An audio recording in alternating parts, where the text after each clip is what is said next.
Are people going to put their pulse chain, their PP, their pulse chain back over to ERC20s? Why wouldn't they? If they could bring, if you could bring your they, money to Pulse Chain, why wouldn't you bring Pulse Chain to the money? Well, earlier we were talking about bridging Mm-hmm. and the distrust that we have for third-party bridges. Mm-hmm. Although I trust Power City, but other people don't. I do. Okay. But I don't know why I do. I think I do because I hear some influencers and I like them. And I believe they're valued people. But so how are you going to put your PHEX, your Pulse from Pulse Chain over to Ethereum? How am I going to get my Pulse to Ethereum? Well, if I had Pulse and I would get it to Ethereum, I would get it the same way that I'm going to get my Ethereum to Pulse. So how is that? What bridge are you going to use is his question. Pulse ramp. At the end of the day, it doesn't matter. You're going to have to use a bridge, all right? To go cross-chain, you're absolutely going to have to use a bridge. And if you understand bonded liquidity, you can literally bridge Pulse over, bond it to ETH, and believe it or not, that's the magic of cryptocurrency right there. You suddenly have value because you've paired something that's new to something that already has value, and now they're interchangeable. And the value is going to be dependent of the ratio, right? And the actual cost of the thing that you're binding it to. So there's instant value creation. Now,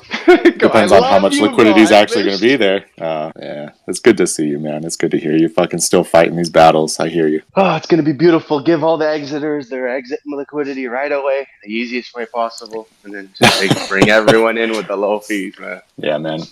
No one knows the future, but I'm expecting a huge, massive, absolute apocalyptic dump at the start. It's going to be beautiful. So many people have just been waiting too long. They've lost interest. I mean, they just want to get what they can get out, right? And there's going to be an exit for them. So Pulse chain bridge. Oh yeah, no, I get it. But no, I'm like, there was a very specific thing that I was like planning on. Like, it has nothing to do with. So wait. You wouldn't. Okay, so you wouldn't buy wrapped Pulse with stablecoin and then send it to a bridge and then get the real version of it on the other side? Because the way I see it, I see what you're saying. Yeah, because the way I see the risk, because I can't explain this, but look at the risk. Like you said, okay, I'm not going to trust the bridge. Okay, I understand. That's perfect. Don't trust the bridge. Yeah, but imagine trusting the bridge to only bridge it in, not to hold the bridge. Because like we're used to the bridge holding the value. But what if the bridge just gave you the token you were paying for? Right, yeah. I get what you're saying. You know what I mean? So like that would just make people more confident. It's like, what do I have to lose? I don't for people that know how to look at fucking contracts and make sure it's the goddamn right thing, it's an easy decision. But like for most people, they're like, it's a scam. I don't know. You know, they're like fucking trading the wrong goddamn wrapped asset because they don't pay attention. Even for yourself, think about the option, right? The only option you have is to go buy. There's nothing else. How are you gonna get anything if you don't have it already? Okay, so you have to buy. Okay, so how do you buy? It's either you take, right, and you take your asset, you go and give it to someone, and you get a wrapped asset that is worth it, right? And then you bring it back over. Yeah, you bring it. But then you trade it for something that has value due to the fucking useless fucking token that you're like, oh, I don't trust the bridge. Okay, cool. But if you do it the other way, which is, hey, I'm going to take my normal way of buying crypto. I'm going to go buy the fucking wrapped PLS. I'm going to send it through the bridge. And then on the other side, I have the real fucking coin that I own. So even if the bridge breaks, you have the real coin.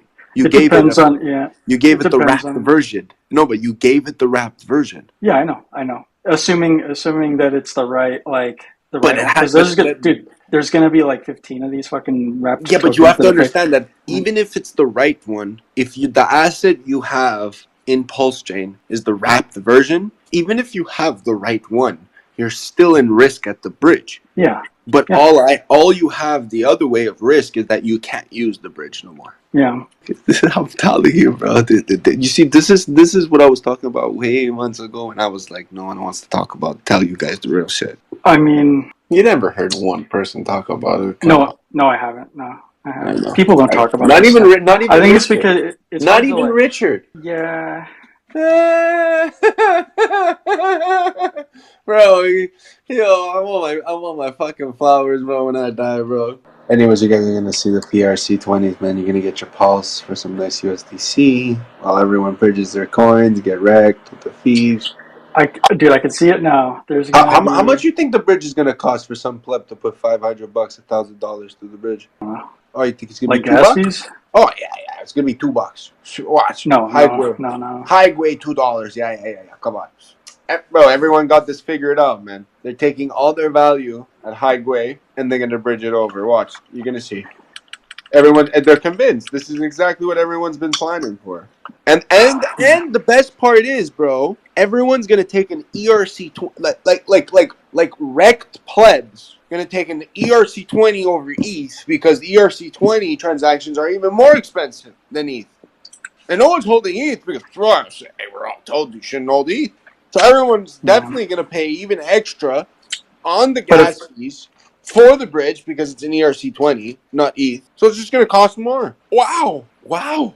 And what you think it's going to cost? Hex, hang out. Why don't you come up? Explain to well, them how much it's going to cost I them. It's going to remember, cost them. And the best I part remember. is, it's going to cost them 3 transactions I remember when I and used to 1 bridge impulse from ETH chain. to Polygon, man. It was fucking brutal.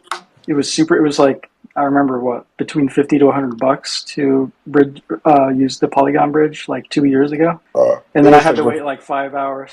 The Polygon bridge was I wanted to bring out $250. It would have costed me 498. Yeah, Yeah. sure.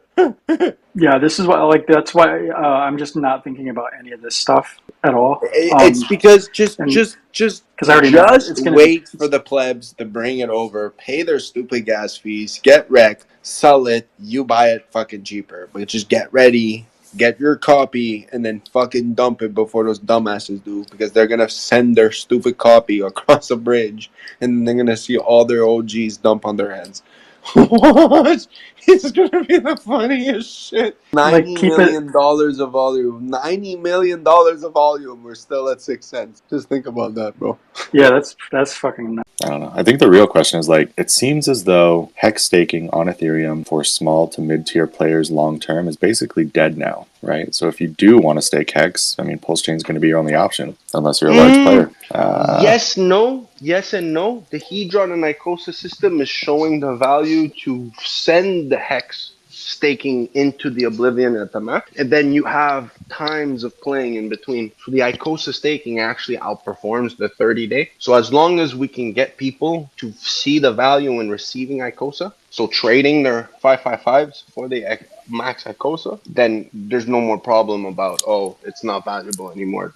But you don't have to worry about people only doing a 30-day stake. You could do it if you want to, but it's going to be so maxed out because of the ability to just utilize that Icosa and Hedron power, man. That mutable contract also that just is given to you for free for the fact that you have the receipt. Like, it's that receipt. It's that receivable shit, bro. The data. You know what I mean? Like, it's the ability of doing something with the coin that to me is like, wow, we're making money off just doing it, not having it, just doing it. Just doing it and getting something is allowing you to do something else. And with the Icosa and the Hedron, I think people are really downplaying that to the extent of like what we can do marketing wise. Like, there's something given to us that we have actually every product in the fucking system that is given in DeFi. We have it at the best, and we can promote it easily for free. We just aren't doing it. We're just nowhere. No one's screaming NFT. No one's screaming leverage. No one. No. You make some fair points, man, and there are definitely incentives, right, to being a hex staker. We've gotten a lot of shit for free, just a ton of value for free. And